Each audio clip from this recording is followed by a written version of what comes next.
creator of heaven and earth and the continent of Africa. We want to thank you this afternoon because you are a God who made Africa the place that is the cradle of mankind. You gave us gold, you gave us material wealth, you gave us enterprising people, knowledgeable people, intelligent people. Father God, you gave us great land, arable land, good beaches. You gave us, Jehovah Father, wonderful children, youth, and even fathers. And today we stand here as Africans to declare that, Lord God Almighty, Africa is rising and the light is shining upon Africa. And we desire that, Lord God Almighty, as we start this journey for our son of Kenya and the son of Africa, Right Honorable Odinga and his wife, Father God, we pray that, Lord God, you will guide them. You make his vision even clearer. Because, Father God, when a journey like this starts, it needs conviction. It needs somebody with a vision. It needs somebody who knows exactly what is very important and prioritizing it.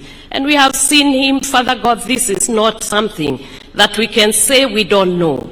It is something that is in historical books. Our forefathers fought for it. And now, Father God, we pray for our son as he goes out there to present his candidature.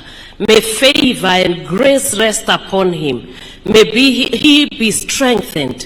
Father, move ahead of him. In every place he will go ahead of him as the front and also the rear guard. We pray that, Lord God, as he speaks, your glory will shine upon him. And Father God, you will give him the words that he needs to speak, and you give him acceptance across Africa. And as he goes there, Father God, we pray that he will become a leader that is able to unite Africa and able to see, Jehovah God, trade and even the aspirations of our children and even the future of this continent. Our Lord, we are gathered here not only as Kenyans, but also East Africa and Africa, and even the global network. We are here, Father God, praying for him. And we know that, Lord God, when we ask, we are always given. We thank you because we know he is rising. We ask for your protection as he goes out and as he comes in, when he's in on the land, when he's traveling in the sea, even in the air. We ask for your protection. And as he goes out, oh dear Father, may victory and success be granted him. For we pray this in Jesus' name with thanksgiving. Amen. Thank you very much, our second lady. We can take our seats.